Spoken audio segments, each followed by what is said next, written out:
On est le 4 août 1944 vers 10h quand une voiture s'arrête devant l'immeuble du Prinsengracht 263 à Amsterdam. Une brigade de SS entre dans le bâtiment. L'officier SS Karl Joseph sait exactement où trouver ce qu'il cherche. Il se dirige vers la bibliothèque derrière laquelle se trouve l'entrée de la cachette de la famille Frank et place Anne et ses parents en état d'arrestation. Sans avoir eu le temps de réaliser ce qu'il se passe, Anne Frank et sa famille sont transférés à la maison d'arrêt de Weterinchance. Dans la chambre des parents d'Anne Frank, les dizaines de feuilles qui composent le journal intime de l'adolescente gisent sur le parquet. L'assistante et amie du père d'Anne, Miep Gis, qui a échappé à l'arrestation, décide de garder le journal d'Anne Frank dans le tiroir de son bureau, dans l'espoir de le rendre un jour à sa propriétaire. Bonjour à toutes et à tous et bienvenue dans cette nouvelle vidéo. Aujourd'hui, on se retrouve pour parler de l'un des témoignages les plus poignants de l'histoire, le journal d'Anne Frank. Ce récit nous plonge dans le quotidien d'une adolescente enfermée contre son gré, car persécutée pour ce qu'elle est. Par ces mots dignes de l'adolescente qu'elle était, Anne Frank donne vie à nos cours d'histoire en nous racontant jour après jour sa vie de juive sous l'occupation nazie.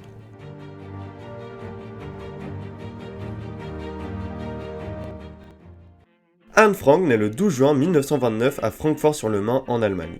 Elle y passe les premières années de sa vie auprès de sa sœur Margot et de ses parents Otto et Edith. Dans un premier temps, les Frank vivent une vie de famille plutôt normale. Issu d'une famille aisée, le père d'Anne Frank subvient sans difficulté aux besoins de ses enfants. Mais un détail va faire prendre au destin des Frank une tournure tragique.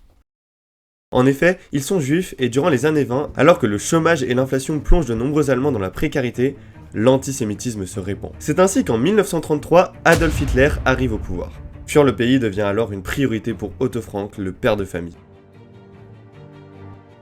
Les Pays-Bas, ce petit pays sans relief dont le paysage est parsemé de moulins et dont la culture germanique se rapproche de la culture allemande, semble être la destination parfaite. En plus, Otto se rappelle qu'en 1914, Amsterdam reste neutre et le pays est ainsi épargné par les horreurs de la guerre des tranchées. Cette neutralité laisse Otto penser que sa famille ne risque plus rien une fois de l'autre côté du Rhin. Et en effet, alors qu'en Allemagne les lois antisémites se multiplient sous l'impulsion du parti nazi, Otto crée une entreprise spécialisée dans la création de gélifiants pour confiture et la famille se porte pour le mieux. Anne et Margot apprennent le néerlandais et s'intègrent rapidement dans ce nouveau pays. Durant les premières années de son exil, la famille Frank vit une vie très confortable. Mais cette vie paisible, loin des persécutions du régime nazi, ne dure qu'un temps. En 1939, la Wehrmacht marche sur la Pologne. C'est le début de la Seconde Guerre mondiale. Et en 1940, le Troisième Reich viole la neutralité des Pays-Bas. 4 jours plus tard, le pays capitule. La famille royale ainsi que le premier ministre néerlandais fuient à Londres. L'armée allemande occupe le pays.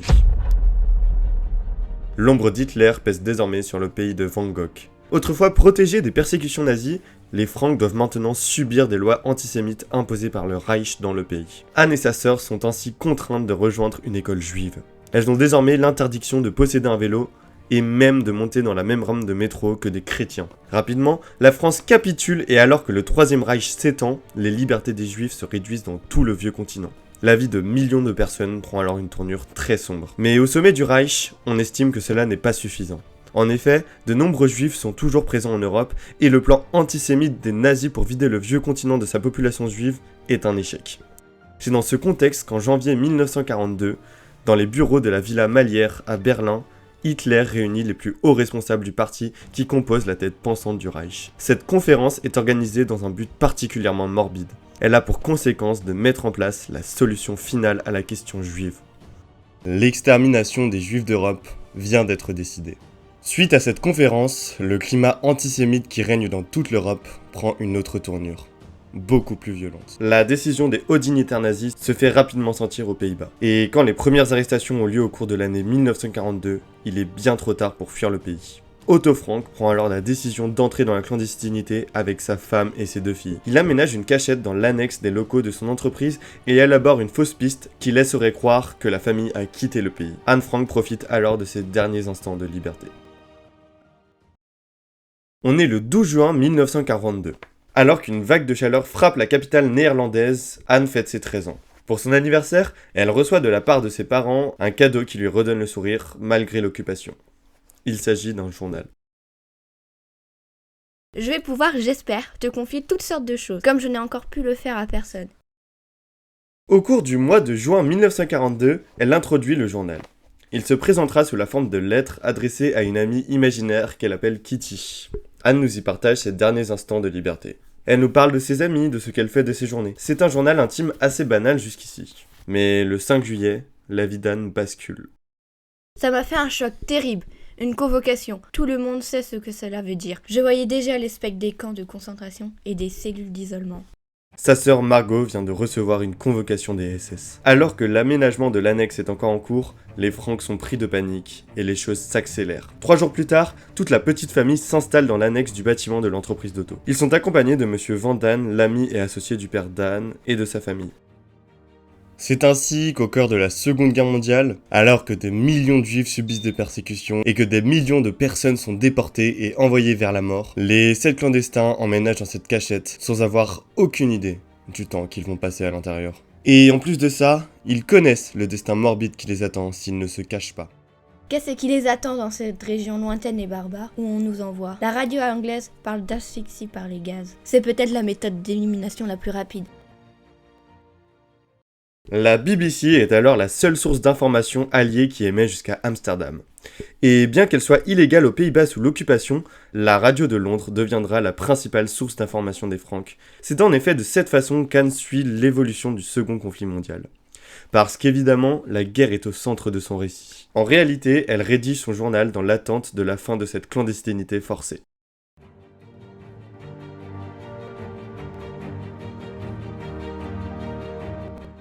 L'idée de ne jamais pouvoir sortir m'oppresse, aussi plus que je ne suis capable de le dire. Et j'ai très peur qu'on nous découvre et qu'on nous fusille.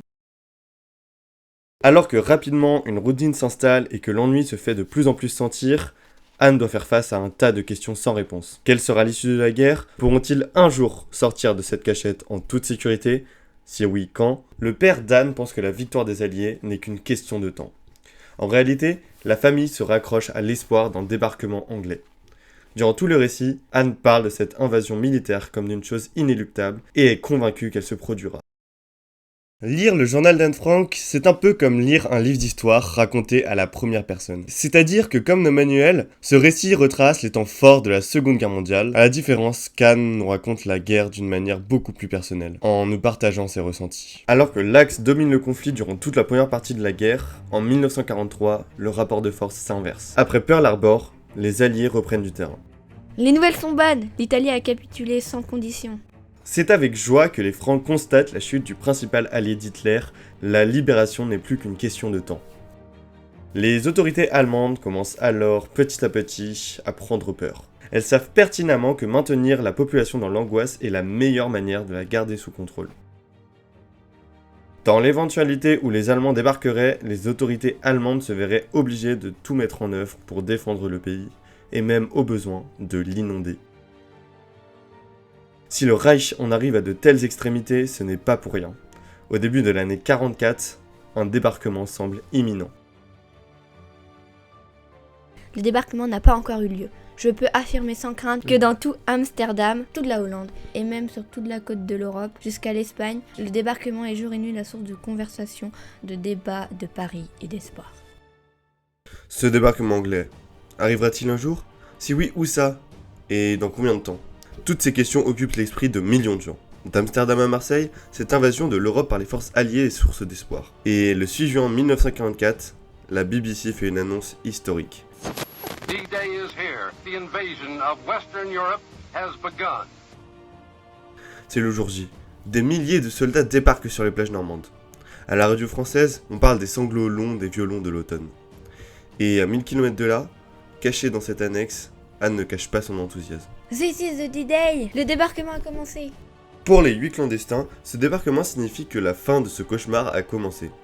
Qu'ils vont enfin pouvoir retrouver une vie normale. Le Cotentin tombe quelques jours après le début de l'invasion, et le port de Cherbourg ouvre alors une autoroute aux Alliés.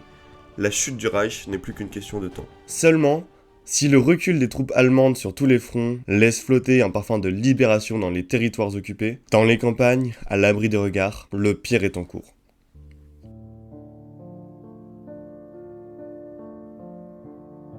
Pénurie, rationnement, couvre-feu, c'est le quotidien de millions de personnes sous l'occupation.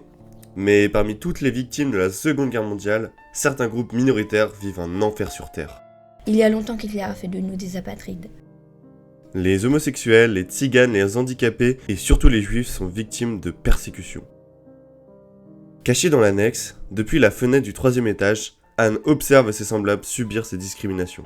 Là, en bas, dans la rue, elle voit ses voisins, camarades de classe ou commerçants de quartier porter l'étoile jaune et parfois même se faire arrêter. Comme un troupeau de bétail pitoyable, malade et délaissé, ces pauvres gens sont emmenés vers des abattoirs malsains. Mais il vaut mieux que j'en dise pas plus, mes pensées ne font que me donner des cauchemars. C'est ainsi qu'Anne assiste, impuissante, au pire de ce dont l'homme est capable. Le ministre des Affaires étrangères néerlandais en exil, Geert Bolkestein, va malgré tout redonner un sens à sa vie en lui donnant un moyen de se rendre utile. En effet, en mars 1944, ce dernier appelle le peuple néerlandais à documenter la guerre. L'adolescente réalise alors que c'est ce qu'elle fait depuis 2 ans. Elle prend conscience que le journal qu'elle rédige est en réalité un témoignage historique. C'est à ce moment-là que naît chez Anne une volonté de publier son journal après la guerre. Après la guerre, elle fantasme la fin de cette période sombre. En réalité, elle rédige dans l'attente de la libération. Mais quand on lit le journal d'Anne Frank, on comprend que si elle semble si impatiente de voir la fin de la guerre se rapprocher, ce n'est pas lié qu'à l'occupation en elle-même. C'est la maison retentie de disputes. Maman et moi, Vandame et papa, maman et madame, tout le monde en veut à tout le monde. Joyeuse ambiance, non ? Comme on peut se l'imaginer, ces 2 années, à vivre constamment les uns sur les autres, n'ont pas toujours été faciles. En fait, c'était même une horreur. Les 8 clandestins ont vécu dans un climat extrêmement tendu. Car, de fait, ils ne s'appréciaient pas du tout. Les disputes étaient quotidiennes.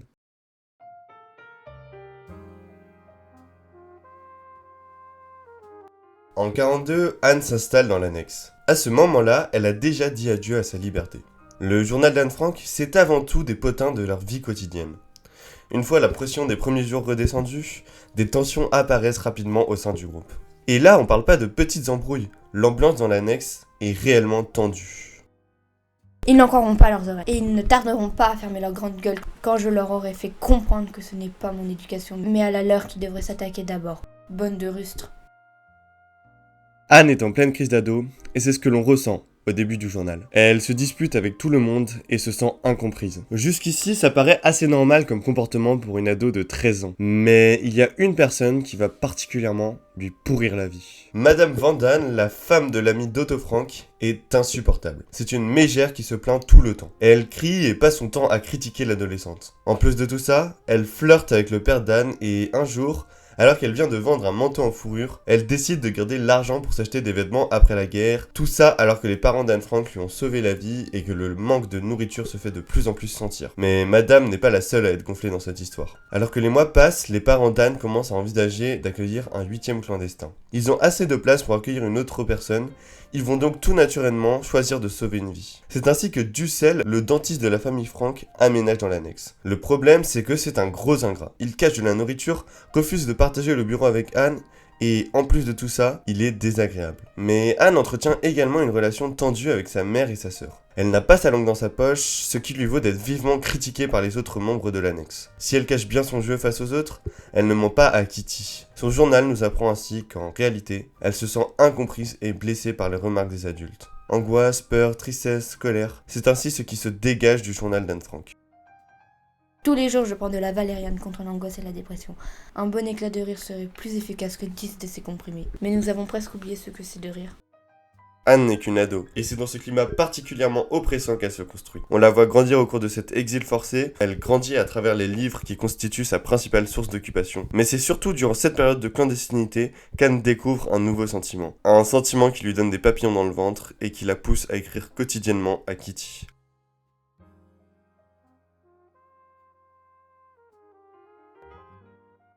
On est le 30 avril 1969 lorsqu'Otto Frank accorde une interview à l'émission des Dossiers de l'écran. Dans cet entretien, il confie au journaliste qu'il a l'impression de n'avoir jamais connu sa fille. C'est comme s'il avait découvert qui elle était vraiment à travers ce journal. Et s'il y a une chose qu'on ne peut pas nier, c'est qu'Anne s'est confiée à ce journal comme à personne. En le lisant, on a réellement l'impression d'apprendre à la connaître. Elle y confie tous ses questionnements. Comme toutes les ados, elle se découvre et se pose des questions sur elle-même. Et à ce niveau-là, il y a un passage que je me dois de te partager.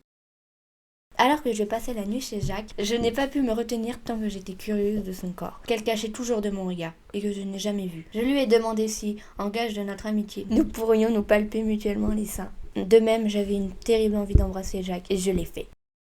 Au moment où elle écrit ces lignes, on est en 1944. Et même si les Pays-Bas ont la réputation d'être un des pays les plus progressistes, à cette époque, l'homosexualité est extrêmement tabou et pas du tout acceptée. À tel point qu'il est probable qu'Anne n'ait jamais entendu parler de bisexualité. En tout cas, ce qui est sûr, c'est que ces lignes se prêtent à interprétation. Anne Frank était-elle bi? On ne le saura jamais. Mais cette citation pourrait nous laisser croire à une attirance envers les femmes.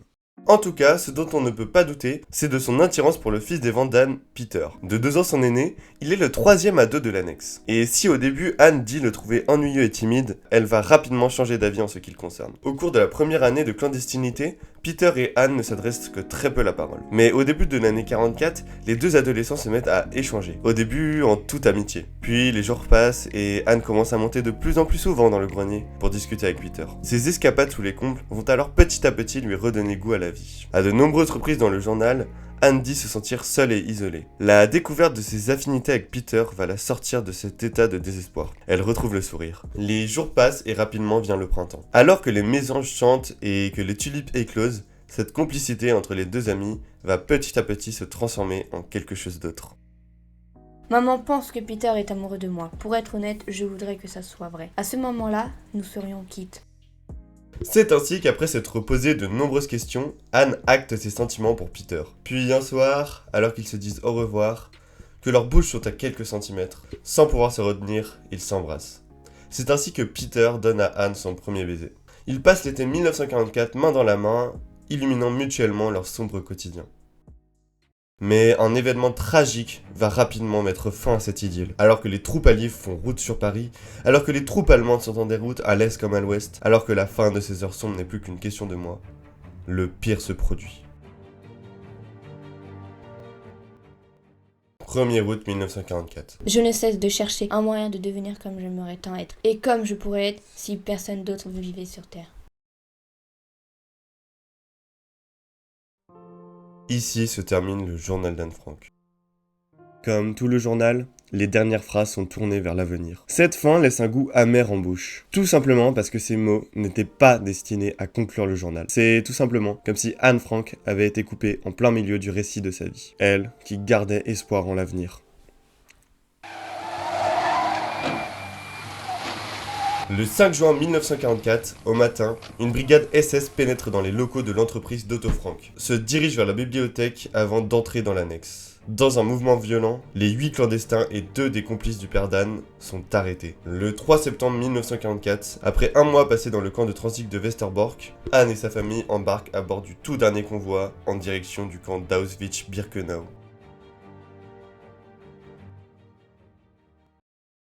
Van Damme aurait été victime des chambres à gaz dès le jour de son arrivée.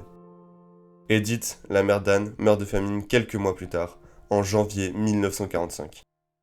Peter, quant à lui, est envoyé dans le camp de Mauthausen en Autriche. Il y meurt de fatigue quelques jours avant la libération du camp.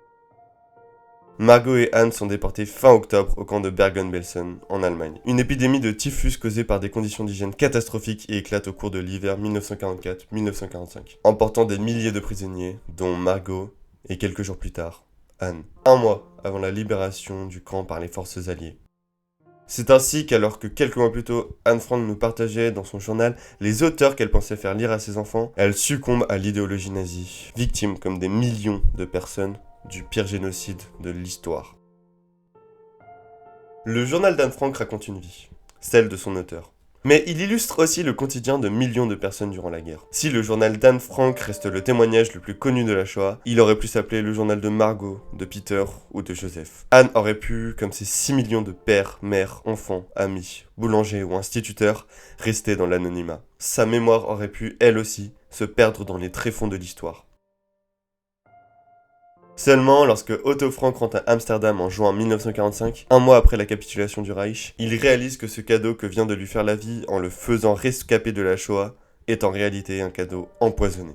Il est le seul survivant. C'est ainsi, de la manière la plus tragique qu'il soit, qu'il apprend la mort de sa femme et de ses 2 filles. Le nazisme lui a littéralement tout pris. Mip lui confie le journal qu'elle a gardé pendant près d'1 an sans l'ouvrir. Le père d'Anne décide alors de publier ce récit et réalise ainsi le rêve de sa fille en la propulsant au rang d'écrivaine célèbre. C'est ainsi qu'Anne Frank est devenue un symbole. Elle est, dans l'inconscient collectif, le visage des victimes de la Shoah. Mais une question reste en suspens. Il y a un détail bizarre dans cette histoire. Souviens-toi, les soldats SS qui ont procédé à l'arrestation se sont dirigés sans aucune hésitation vers la bibliothèque. Comme s'ils savaient ce qu'ils y trouveraient. Et oui, Anne Frank a été dénoncée. Mais par qui ? Eh bien, en réalité, encore aujourd'hui, on ne sait pas. Un agent du FBI va cependant émettre une théorie. Le notaire Aaron Vandenberg, juif lui aussi, aurait trahi la famille Frank. Membre fondateur du conseil juif, il aurait eu accès à une liste d'adresses où des juifs se cachaient. Courant 1944, il aurait perdu une série de protections qui le protégeaient de la déportation et aurait ainsi dénoncé les 8 clandestins dans le but de se sauver, lui et sa femme. Vandenberg meurt en 1950. Mais cette théorie est très sensible. On ne peut pas affirmer qu'il est celui qui a trahi Anne Frank et ce mystère ne sera probablement jamais résolu. C'est ainsi que se termine l'histoire d'Anne Frank, qui s'éteint dans l'anonymat un mois avant la libération du camp de Bergen-Belsen où elle était détenue. Elle n'a pas de tombe. Ses ossements sont probablement enterrés près du camp où elle est décédée, dans l'ancienne fosse commune. Tout ce qui nous reste d'elle, ce sont les 320 pages qui composent son journal et qui témoignent du fait qu'elle n'était qu'une petite fille pleine d'espoir en l'avenir. Il m'arrive parfois de me demander si quelqu'un pourrait jamais comprendre ce que je ressens. Si quelqu'un pourrait voir, au-delà de mon ingratitude, au-delà du fait d'être juif ou non, la petite gamine qui a besoin de s'amuser comme une folle.